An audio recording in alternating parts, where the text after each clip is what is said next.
بسم اللہ الرحمن الرحیم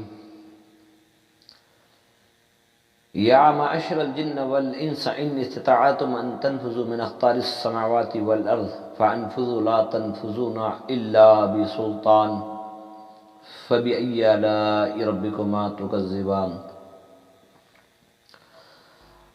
اللہ سبحانہ و تعالیٰ کا ارشاد ہے،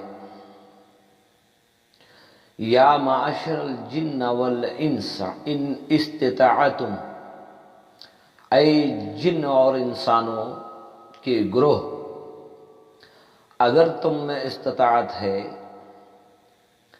تو یہ زمین یہ آسمان چھوڑ کر کہیں باہر نکل جاؤ۔ اللہ خود فرماتا ہے، اگر میرے غضب سے بچنا ہے یا میری پکڑ سے بچنا ہے یا اس دن سے بچنا ہے جس دن تمہیں کھڑا کر کے تمہارے نامہ اعمال کی کتاب تمہارے سامنے کھول کر دکھائی جائے گی، یا تمہاری زندگی کے وہ کام جو تم نے زندگی میں کیے ہیں اس کا انجام دیکھنے کا جو دن ہے، اگر اس دن سے بچنا چاہتے ہو، اللہ کے غضب اس کی پکڑ سے بچنا چاہتے ہو، تو چھوڑ کر نکل جاؤ زمین اور آسمان۔ اور آگے اللہ خود فرماتا ہے، فَانفُذُوا، کہاں بھاگو گے، لا تنفذوا، نہیں بھاگو گے، نہیں بھاگ سکتے، الا بسلطان، ساری سلطنت اللہ ہی کی ہے اور ساری سلطنت کا مالک اللہ ہی ہے۔ ڈرنا کس سے ہے؟ ڈرنا تو صرف اللہ سے ہے، کیونکہ ساری کائنات کو بنایا اللہ نے، ساری مخلوقات تو اس نے بنائی، آوازیں اس نے بنائی، رات اس نے بنائی، اندھیرے اس نے بنائے، روشنی اس نے بنائی، آنکھ والے کو دیکھتا ہوا اللہ نے بنایا، آنکھ ہونے کے باوجود بھی نہ دیکھنا، اندھا بن جانا، یہ سب اللہ کی ملکیت ہے، یہ سب اللہ کا اختیار ہے۔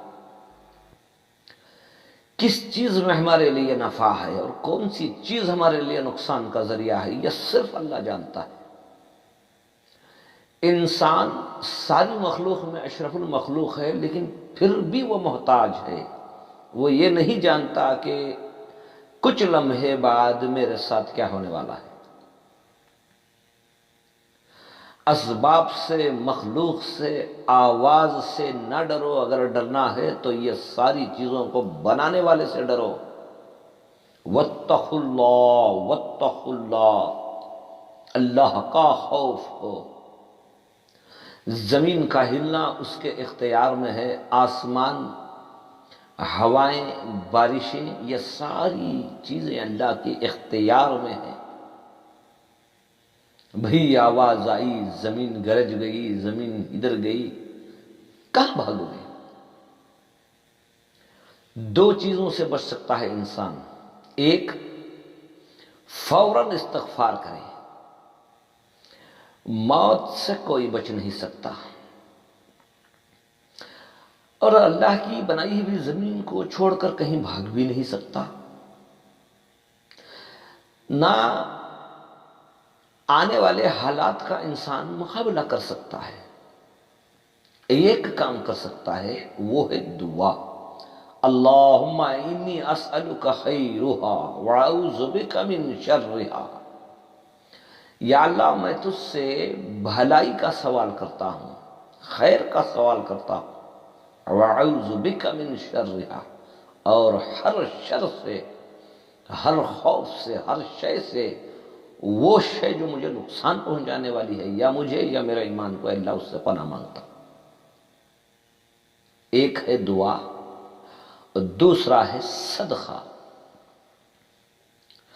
صدقہ ادا کر کے اللہ کے غصے کو ٹھنڈا کرو۔ نبی کریم صلی اللہ علیہ وسلم نے فرمایا، جب اللہ تعالیٰ اپنے بندوں سے ناراض ہوتا ہے تو وہ اپنے غصے کو ظاہر کرنے کے لیے کبھی بارشیں زیادہ، یا کبھی بیماریوں کا نزول، یا کبھی زمین سے زمین کو ہلا دے یا کچھ اور کر دے، جو کچھ انسان کی عقل سے ناگوار چیزیں ہوتی ہیں یہ سب اللہ کی ناراضگی کے علامات ہیں۔ اللہ کے غصے کو ٹھنڈا کرو، کیسے؟ مظلوم، مجبور، لاچار، بے بس جو ہیں ان کو صدقہ کرو، کیونکہ صدقے سے بڑی بڑی بلائیں بھی ٹلتی ہیں اور اللہ کا غصہ بھی ٹھنڈا ہوتا ہے۔ میرے بھائیوں، ڈرنا ہے تو صرف اللہ سے ڈرو۔ میں اللہ سے دعا کر سکتا ہوں، میرے بھائیوں آپ بھی اللہ سے دعا کریں کہ یا اللہ ایسا یقین عطا فرما، ایسا ایمان عطا فرما جو کامل ہو، اس دل میں صرف تیرا خوف ہو، تیرے علاوہ کسی کا خوف نہ ہو۔ بسم اللہ الذی لا یضر مع اسمہ شیء فی الارض ولا فی السماء وہو السمیع العلیم۔ اللہ کے نام کے ذریعے سے، اللہ کے نام کے ذریعے سے، اللہ کے صفاتوں کے ذریعے سے پناہ مانگو، کیونکہ اس کی مرضی کے بغیر ایک ذرہ برابر بھی کوئی چیز ہمیں نہ تو نقصان پہنچا سکتی ہے نہ نفع پہنچا سکتی۔ شیء، ذرہ برابر بھی شیء، ایک شے۔ اور اللہ تعالیٰ ہر چیز کو، یا وہ آسمانوں میں ہو یا وہ زمینوں میں ہو، اسے دیکھ رہا ہے اور اسے سن بھی رہا ہے۔ اب اللہ تعالیٰ ہماری دل میں جو ہلچل چل رہی ہے اسے بھی دیکھ رہا ہے، جو زبان سے نکل رہے ہیں الفاظ اسے بھی دیکھ رہا ہے اور سن بھی رہا ہے۔ وہ السمیع العلیم، وہ سنتا بھی ہے، وہ جانتا بھی ہے۔ تو میرے بھائیوں، اللہ سے دعا کرتے رہو کہ یا اللہ آسمانی بلاؤں سے، زمینی بلاؤں سے ہماری حفاظت فرما۔ یا اللہ موت تک ہمیں عزت والی، ایمان والی زندگی نصیب فرما۔ اور یا اللہ یہ گھبراہٹ، یہ ڈر، یہ خوف، یہ سب کچھ نہیں کر سکتا، یہ کہ وہمیات ہے، یہ وہم ہے۔ ہاں حق ہے، اگر اللہ نے چاہا تو کچھ لمحوں میں دنیا کو تباہ و تاراج کر دے، یہ اس کا کھلونا ہے، یہ اس کی شے ہے، یہ اس کے اختیار میں ہے، ہوائیں اس کے اختیار میں ہیں۔ آسمان کو کسی نے کوئی کھوٹا نہیں لگایا ہے، وہ کھڑا ہے اللہ کے حکم سے۔ ہو سکے کہ وہ ہمارے اوپر گر جائے، کوئی شک نہیں ہے۔ ہو سکے زمین کو الٹی کر کے تھبک دیا جائے، ہو سکتا ہے، اللہ کی اختیار ہے، اللہ کی بادشاہت ہے۔ میرے بھائیوں، قیامت کے قریب ایسے مرحلات کا آنا حق ہے، لیکن اللہ کے غصے کو ٹھنڈا کرنے کے لیے اللہ سے دعائیں کرو، عبادت کرو، صدقات کرو۔ کسی نہ کسی کی دعا میں کوئی تو ایسا اثر ہوگا جس کے ذریعے سے اللہ تعالیٰ ایسی بلائیں، مصیبتوں سے ہماری حفاظت کرے۔ اور یقیناً اللہ تعالیٰ سننے والا ہے، اللہ جاننے والا ہے۔ میرے بھائیوں، راتوں کو اللہ کی بارگاہ میں دعائیں کرو کہ یا اللہ ہمیں تیرے ہونے کا یقین عطا فرما، تجھ سے ہونے کا یقین عطا فرما۔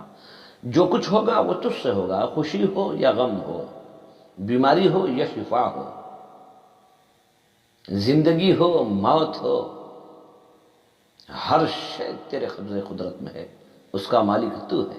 ہم عاجز ہیں، ہم مجبور ہیں، ہمیں یہ نہیں معلوم کہ ہمیں کس حال میں موت آئے گی، یا ہم بیماری سے مریں گے یا ہم حادثات سے مریں گے، تو جانتا ہے۔